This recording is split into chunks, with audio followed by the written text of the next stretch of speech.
Gotcha. You are listening to What Came From the Radio. This is Dr. Feldy. I'm here with a very special, very interesting man who's doing some very entertaining work. So he's Michael Deep Francis. He's actor, producer, production manager, location management, script department. Now, actually, Jen met him at the screening of his proof of concept for Forensic Transport series. She told me all about him when I was doing some lip injections on a little lady. And let me tell you a little about this forensic transport series, which I've been watching. It's all the proof of concept. Now, here it is. The series Forensic Transport follows the story of Bobby Faith, a former wealthy white collar criminal who, after his career ends abruptly, he got in a little bit of trouble. He Yes. takes a legitimate job as a forensic transporter. And the series explores his journey in a very entertaining way as he discovers the dead body business is much more lucrative than he ever could imagine. The trailer for the series can be found on YouTube, providing a glimpse into the intriguing plot and the character's transformation. Michael D. Francis, welcome to Came From the Radio. Thank you. Thank you for having me. Thank you so Thank you much. I for being appreciate here. it. And thank you Thank for you. entertaining me. I've been really enjoying all the work of Natasha Landau and Vaughn and Glenn McBride. Now, let's get right to the first question. Now, Yes. when you think about the future of forensic transport, what's the Yes. bigger vision? What's the The vision? the bigger vision, of course, like any other producer, you want to get into mainstream, either like Netflix, get it picked up maybe by Prime Video. But right now, I'm just looking for more exposure. Even if right now it's a web series. So right now, the bigger platform is that. But right now, I just want to really focus on getting it out there, marketing it more, have giving more exposure to from as a transport, and eventually, hopefully, it could get picked up, maybe land on Netflix or Prime. But that's the main goal, really, just for everyone to see it. Now, what about these vertical series? These vertical series, I would say even this week specifically, I've been working with someone who's producing all these verticals in California, and all these groups are popping up on Facebook producing verticals. Verticals are kind of taking over. Have you explored that? Are you thinking about doing that? Well, actually, it's funny that you said that because actually, forensic transport is vertical. I don't lay it out that way, but it's the same as micro or vertical. It's the same thing, one or two clips for each episode. So I don't call it vertical; they call it micro. I think in Japan, I think they was doing a lot of the micro series. So vertical is just the way it's shot. When it's up and down, Right. mine's not shot that way, but it's the same. It's the same, same thing. 1 to 2 minute clips for each episode. You're doing like small horizontals, but Yeah, you're not doing verticals yet. You're still now, so horizontal. mine's is horizontal, but but when you see it, it's in vertical. All right, all right, all right, all I'm right. not gonna change the sequence around. It's just too much. All right, so since this is a micro series, horizontal in the vertical fashion, Yeah. how much of the story have you mapped out so far? Well, the story I mapped out. Well, the actual forensic transport. This is not the actual script. This is something that I wrote. I took parts of it to make it a concept.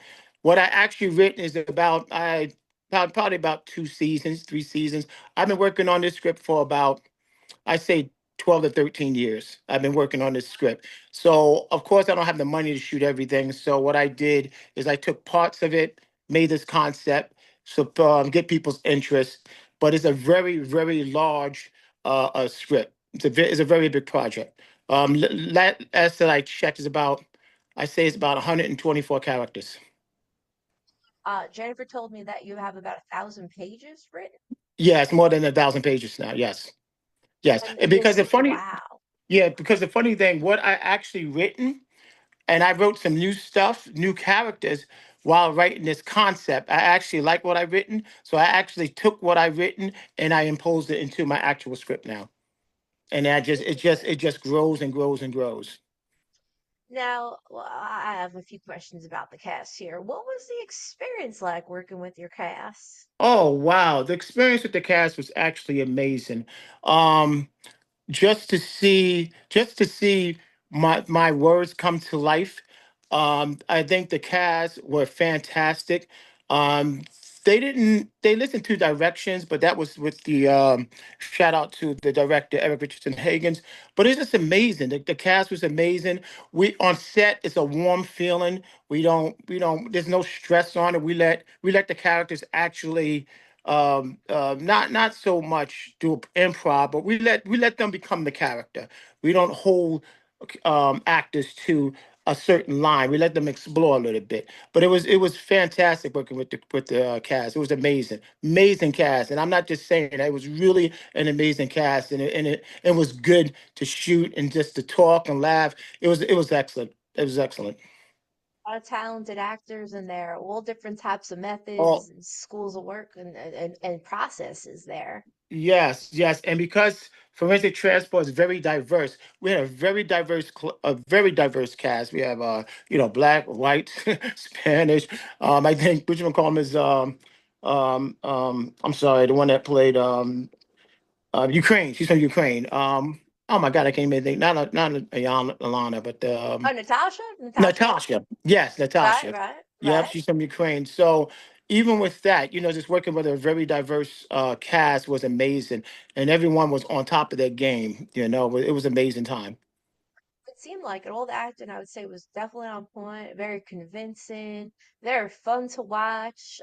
Really, there was nobody that stood out and said, wow, I really got to get rid of him, except Bobby Faith. Now, Bobby Faith as an actor was great, but when I saw him, I was just like, man, I want Natasha's character to beat him up.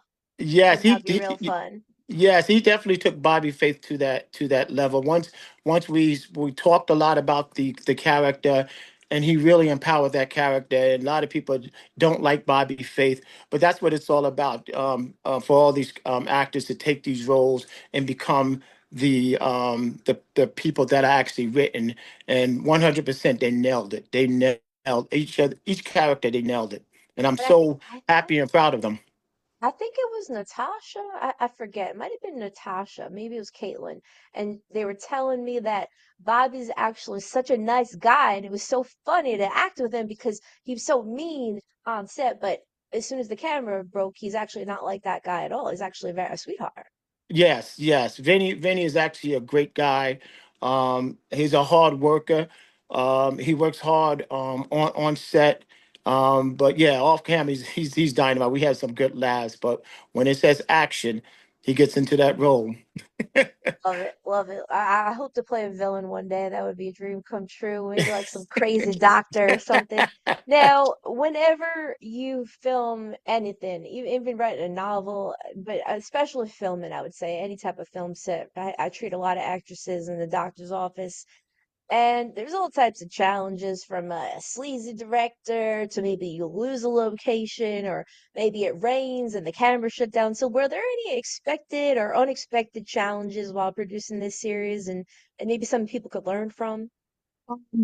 I think I didn't have a lot of challenges. I think production wise, there was a lot of challenges as far as my concern because I didn't have a big crew. We didn't have money for a big crew, so it was hands on with me for everything. But as far as doing the props, lighting, it was just myself and Eric. We did have a sound guy a couple of times, but no, I was fortunate. I really was fortunate. There really was not any surprises, especially with the actors. Everybody was on time. They came ready.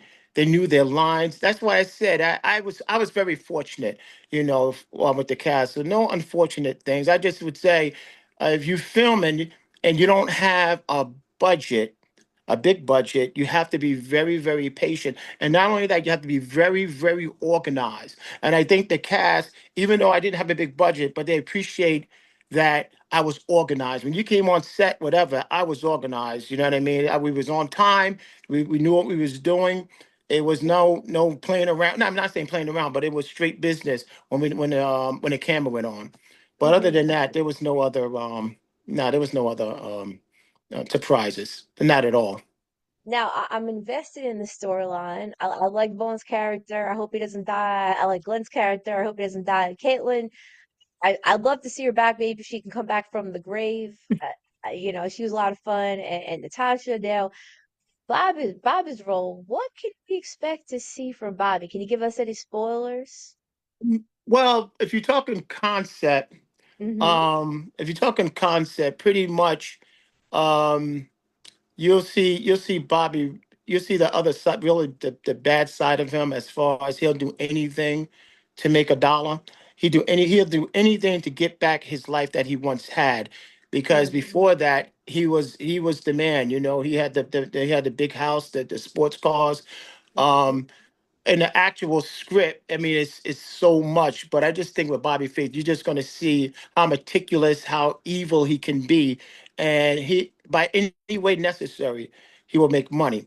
I mean, I'll give away one thing. Like in the actual script of forensic transport, he actually meet these gang members, and he actually gets paid for taking the bodies and burning them up at the morgue, at the medical examiner's office, for 5 grand a pop. There's a lot of things in forensic transport that Bobby does to make money, you know.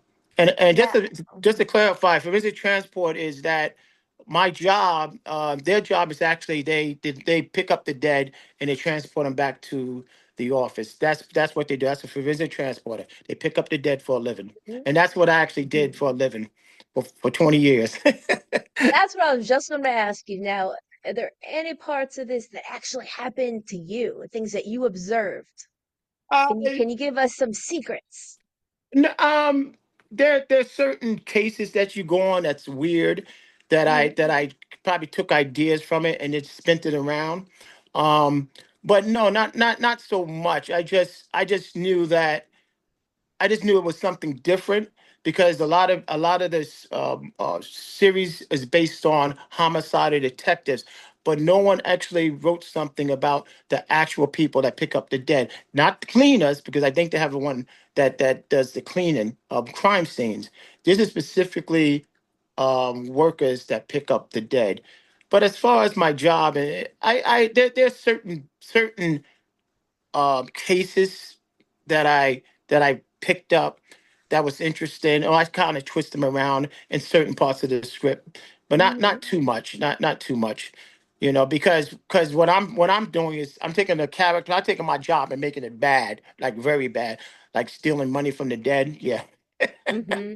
Now, a main storyline though, Bobby basically loses all his money, and he has a wife, Caitlin, who's quite a piece of work, a head case over there, and they lost all their money. Is there anyone that you know in your life? I know I've witnessed people. I actually know a family that the movie Boiler Room was based off of that family, and I got to see them lose their money and lose the big house. Now, do you know people personally that lived this life of luxury and then they lost it all, and that's what Mm-mm. inspired the character? No. I don't know anyone that had like that much money and was and then lost everything. I think my imagination is just very big. Um, I've witnessed a lot of rich people that still never was happy, that ended their life. Mm, I've seen that, mm. working on the job. But as far as people having big money and then losing everything, no. I just say my imagination is very big. Well, if you ever need some help, I know at least two families that I grew up with. I'm not going to name the names, but at least one of Okay. them was close friends with me. And I was told that their fathers were the real life characters that Boiler Room, the movie, was based Wow. on. And they went from mansions and cars and, really good looking people too. And then, yeah, they're still good looking, but they moved to a apartment complex, which I Yeah. might have lived in, same apartment complex growing up. So I got to see, some rich people lose it all and what happens to them. And, they're walking around with their tail between their legs and a little embarrassed. Hmm. So anyway, the whole well, now we're entering a different time, I think, where I think people value things a little differently. Back maybe 20, 30 years ago, that money and that glitz and the glamour, I think, held a little more power than it does now. I Oh think, yes, a lot more power. I think you're absolutely right. I think you're you absolutely know, right. But you yeah, mean you still, materialism. yeah, but you still see some movies, people had it Mm-hmm. all and they lose it. I mean, you see Mm-hmm. things on TV about it all the time, how you get rich and then people lose everything, and then they try to make a comeback, and either that's using crime or whatever way they can get back to their original being rich again. So but that's basically though I think I just got the idea. Again, it was just something that I explored with the script. I have a vivid, crazy imagination with all these different characters. Um, Again, like you know, forensic transfer is it's a very large script. It's so different from the actual concept. I mean, Mm-hmm. original script. I have a dance studio. I have a martial arts studio. One of the guys, the whole thing with the dance club thing, and you have the gangs with it, and everything crosses over. And you have the police. It's a very large script. I would say that it's a mix of, actually, it really is a mix of, I would say, Breaking Bad and Ozark. You know, Now, you're very ambitious, and even just the idea of writing 1,000 pages is a lot, and you have to have a lot of self-belief. So, did you grow up with parents that taught you to believe in yourself, or where did you get this self-belief that you could make this happen? Because you have to have the belief before you get started. yeah, well, I grew up without my father. Never, well, actually, I never knew my father, but I think my mother just instilled it in me at early age. But I think when I was even younger, I always had these thoughts in my head when I was younger. And I used to fantasize or have these stories in my head. And then when I did my first play in high school, I knew that's what I wanted to do for the rest of my life. But I think it was always instilled in me, the emotional part of it, watching movies, easily cry on movies. So I was very, not as far as writing, but as far as acting. So I Mm, think it was always just instilled in me at a young age, and my belief as far as that I can make it, that's just religious, God, praying, what I'm saying. And right now I'm like my wife and my son, that's my strength, you say. hmm So the belief is just it's just instilled in here. I got some interesting prayer stories. Any interesting prayer stories you feel comfortable sharing that maybe you prayed for something and then you got it? um I well No, I mean, I've always prayed, you know what I mean? And I put it like this. When it does come to me, I'm just thankful. I think Hmm that's the biggest part with me. I'm thankful. I don't take anything for granted. hmm So even so when I'm writing or something, I'm just thankful for everything. I'm glad to be hmm alive. You know what I'm hmm saying? I was, I'll tell you, I don't mind telling you, I was diagnosed with cancer 2014. So especially after diagnosed with cancer and going through that, then I went through COVID and I was on my deathbed for 14 days. Almost died Wow. from that. So Oh all these wow. experiences now, hmm now I'm just thankful. I'm just thankful. Even like that, I'm so thankful when I even was to be able to shoot forensic transport. And if it hmm happens, it happens. You know what I mean? And I just keep working hard, but I don't stress over stuff at all because it's not worth it to me. But I hmm enjoy it. But I just do what I have to do. I'm thankful. If someone wants to come along and help me out or help with money, I'm thankful. And pretty much that's where I'm at. I can definitely, you're great vibes, great to be around. When I went to this forensic transport screen, I was like, I really like the vibes of this because when you go to different film festivals or film screens, a lot of people, it's okay to take your work seriously. Nothing wrong with that. And as you should take pride in your work, sure, I guess, or maybe pride is a seven deadly sin. But the vibe at your screening was definitely more fun. I think more appreciation, more thankfulness, whereas a lot of other ones they might have this they take themselves maybe too seriously, maybe a little bit more or snobbery, or maybe Hmm. I'm noticing a lack of appreciation. But I definitely felt appreciation with you. And my last question, we're just about to go over time, we got 2 minutes I'm left. sorry. I was running my mouth. I'm sorry about My that. last final question is, you work with your wife on this, so is it difficult to work with the wife and then go home you're getting fights, or how's that work? Not at all. My wife and I have been working together as far as the entertainment for a long time. My wife is a book author. She wrote like 12 books. I've been Wow. from doing mascots with her to doing book readings. She had a dance studio for like 12 years. So my wife and I always have been doing something in the performing arts. I mean, we did a play together. I mean, that's how we met. We met doing Ain't Mm. Misbehaving. So no, there's no we love to talk about it. We have dinner. We talk about projects, but not never no arguments over performance or anything. No, not at all. Not at Oh, all. that's a Never. beautiful thing. Not That's never. a beautiful thing to be able to create things, and people, some people that believe in God, you might say that, creating things is actually part of your mission, or God's work. You can create children, you can create plays, you can create Yes. movies. So, you and your wife together, definitely a power team and power couple. And I just like to say, good wishes to you on your health and on Thank forensic you. transport and Thank everything you you got to so do, your much. great vibes. And yeah, just I can't wait to see more of your work. And please tell listeners and viewers where to find you, website, socials. Well, you can find me at Michael D. Francis all on social media. You can hashtag Forensic Transport Series, and once you hit that, you'll find all the you find all my stuff. And every Sunday, I'm releasing a clip every Sunday until it's done. If I shoot any more, we'll see. Every After, Sunday, check it out. It's definitely not boring. Showed it to a bunch of people. They were floored. I had one woman, she was a little drunk on New Year's, and she was just saying, "Wow, that's so good, so good, so good, so good, so good."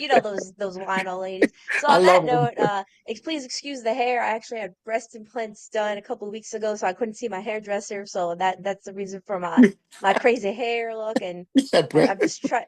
Yeah, if you see a little bit here, we're not gonna show too No, much. no. This is a PG show. All right. Anyway, about that, thank you for listening to It Came From the Radio. We're gonna throw it back to Mark Torres in the studio for more. Came from the Radio.